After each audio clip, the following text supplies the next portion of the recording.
Hello, Dumsterinos and Frugalistas, and welcome to the video. In a moment, we will join Frugal Daddy with one of his traditional, yet fabulous, new and unique, yet comfortingly familiar Aldi dumpster dives.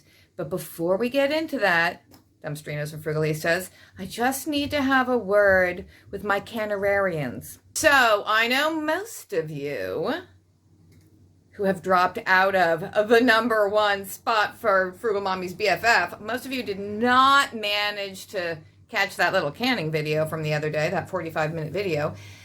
And more's the pity for you. But my real BFFs did, my Canararians. And I just want to say thank you. Thank you so much to those of you who watched that and gave me the advice that I needed. I mean, that is exactly what I really needed, although, of course, it was somewhat humiliating to make all those mistakes in such a public way. Yeah, the dumpster diving doesn't embarrass me, but the canning mistakes do. But that's what I really needed, was to have experienced people with me as I went through the process to say, this is one of the several areas in which you are screwing up. And I couldn't get that in real life. I had nobody to come over and, hey, can you come can with me and like make sure I'm doing this right? So you guys were great to put up with all that. And I understand now I was filling my jars too full. And I know I was playing with the lids and stuff. Don't do that. I still can't not do that. And I wasn't tightening the bands quite enough because I was so afraid of over tightening. So, in a bit, later at the end of the video, I'll show you the jam that I made yesterday. Then there's not much to see other than perfect jars of jam that sealed and aren't overflowing and didn't glob all over the place and whatever. None of the bad things happened. They all sealed. It's just 5 more little jars of jam. And I thought, wow, I wish the Canararians were here with me now to see this. I also made watermelon rind pickles.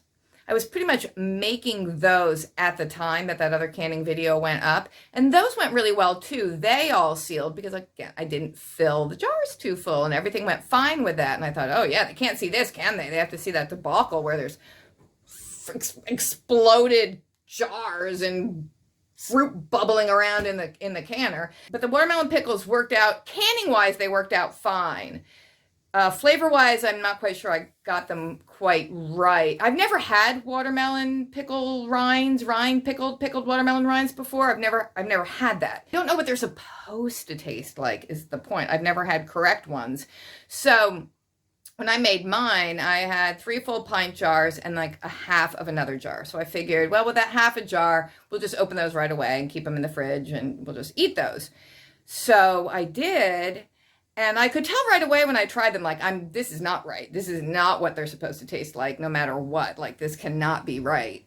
But they weren't horrible. They were unusual. And I know why. I know why they're unusual, because I added too much vinegar. Because when I was making the brine and I was simmering the rinds in the brine, I could tell there just wasn't enough liquid. I followed the recipe. I used measuring cups. I was on the website of the approved blah, blah, whatever, the preservation of food people, whatever, you know what I'm talking about. I followed the directions.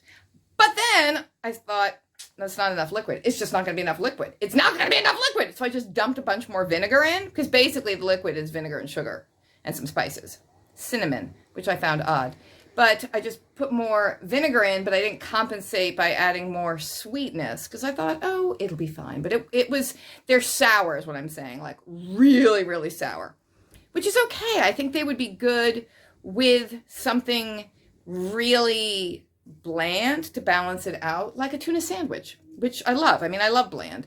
I'm not saying bland like it's bad. I just mean like a savory, calm dish to let the extremely sour watermelon rind pickles play off of. You know what I'm saying? A nice juxtaposition. So anyway, let's get to Frugal Daddy and the dumpster diving.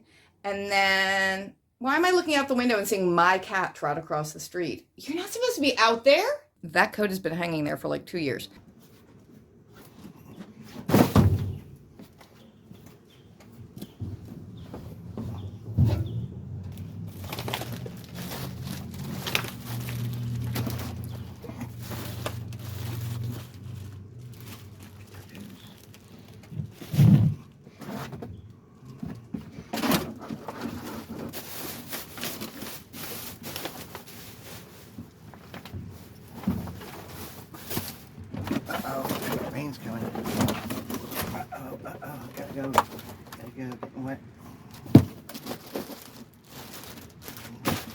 again.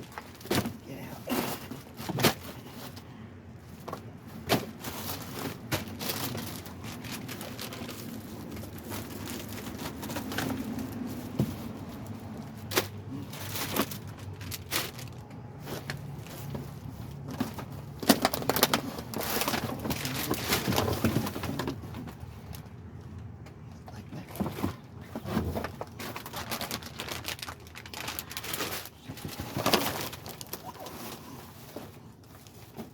Someone's been in here.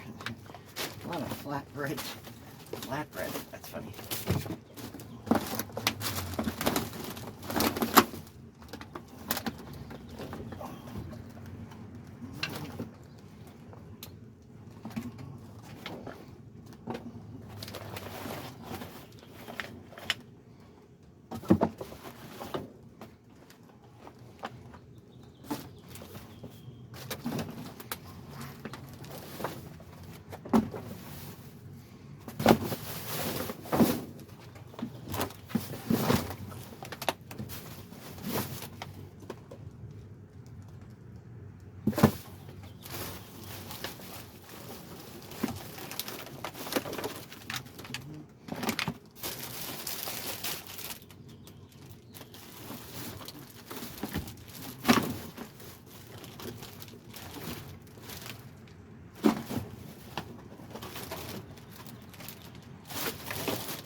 Sorry for my backside.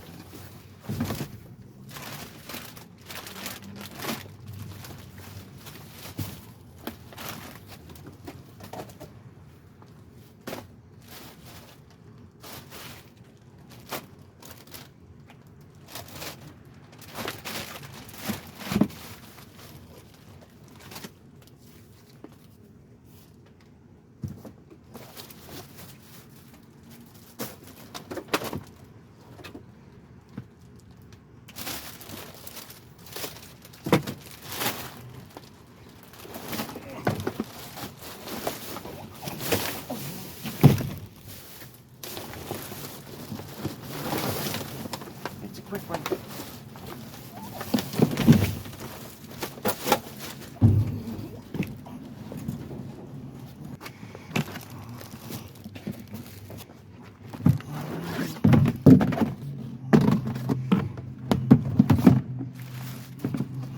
That's all, folks. See you at home. All right, here we go with this amazing haul. We have pizza and a kind of a flatbread, cheesy, I think it's a, flies. I think it's a chicken barbecue flatbread with cheese. We got some grapes, 4 bags of grapes, lots of grapes. Some look good and some look past their prime. We have a package of bagel skinnies and some gluten-free bagels. A slightly squashed chicken pot pie, 6 mini cups of roasted red pepper hummus. That's pretty good in there. Oh, another package of bagel skinnies. 5-pound bag of potatoes. I'm going kind of quickly because it looks like it's gonna rain again. Organic, 2% milk. Strawberries and a couple little packages of raspberries. We've got zucchini and zucchini. I'm excited about the zucchini because I'm trying to dehydrate zucchini chips, as I've seen the dehydration lady do, to make a kind of a replacement. Wait, that one's a cucumber. Okay, wait, what's going on here? That's 3 zucchini and a cucumber. Okay. We have a few salad kits. We have 2 of the sweet kale chopped salad kits.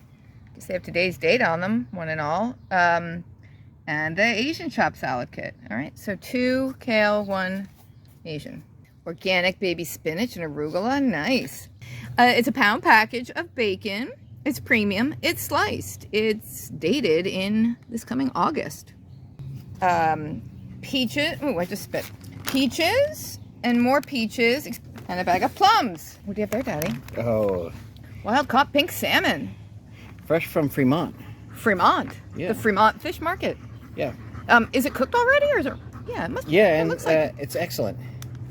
well, so they say. Yeah, it's It looks so healthy the way they have it plated up. Too. Well, it's in A sauce, a packet, shrink wrap. Shrink wrap, like That is the loudest That's a- boat. Oh my god. that was an offshore racer, like a cigarette. That was cool. Wish you could have shown that. Well, I didn't. This is these are like Kraft American singles, but Salmon. Kraft salmon singles.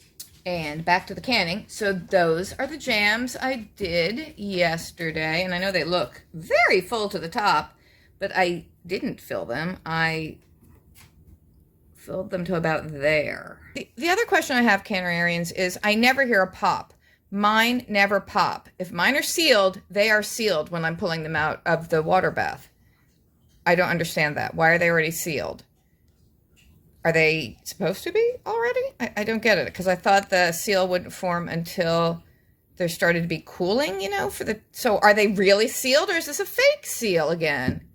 Because I never hear a pop, or I'm super hard of hearing. And here are the watermelon rind pickles. And, all right, so you can see right there, there's still some of the pink watermelon flesh there, because one of the videos I watched said that's how you should cut them. Have some of the, the red flesh that you would normally eat still attached. But with the ones I tried, I did not like that. I didn't like the texture of it. It was just too mushy. I like a firmer type pickle to bite into, and the white part of the rind was much firmer. But anyway, that's what they look like, and they all sealed, so there's that. There's always that. And I will eat them. As long as they don't kill me, I'll eat them. And I won't know if they're going to kill me until after I eat them. And I label them as sour watermelon pickles. So in case I make these again, I will remember to eat this batch first, and that they're going to be sour.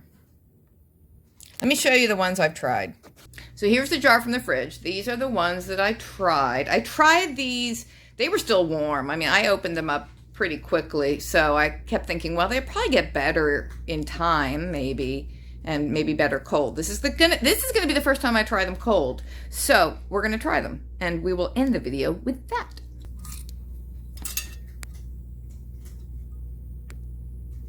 Oh my god, I can't even get it off now. Oh, there we go. How delicious that looks.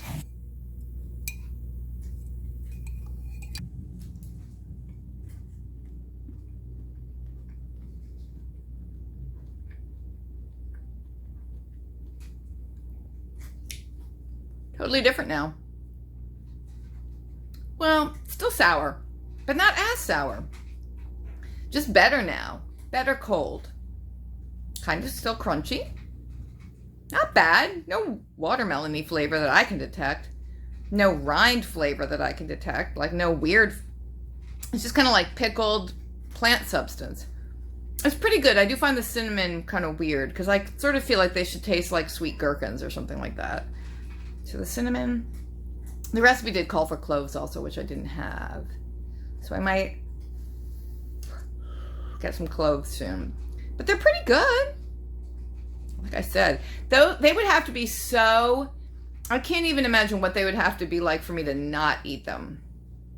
Because I've cooked up some really, really bad, weird stuff in my day, and I won't waste it, and I will eat it. And usually it's when I make a really big batch of something too that it comes out just like vile. Like, I don't care what color that soup is, I'm eating it. All of it. I don't care if it tastes like, I don't even know, grass clippings. I'm gonna eat it. Can we eat grass? Can we, frugalistas? Can we eat grass like horses and cows would eat grass, just like the grass in the front yard? Like, what would happen if we ate grass? Because wheat is a type of grass, barley is a type of grass, rice, all of it, grasses. So why can't we eat lawn grass? Why? Why? Why can't we? I'm not saying I've ever tried or I really particularly want to. I just want to know why. Well, thanks for watching, everybody. Can you say thanks for watching? Yeah? Say join us again soon?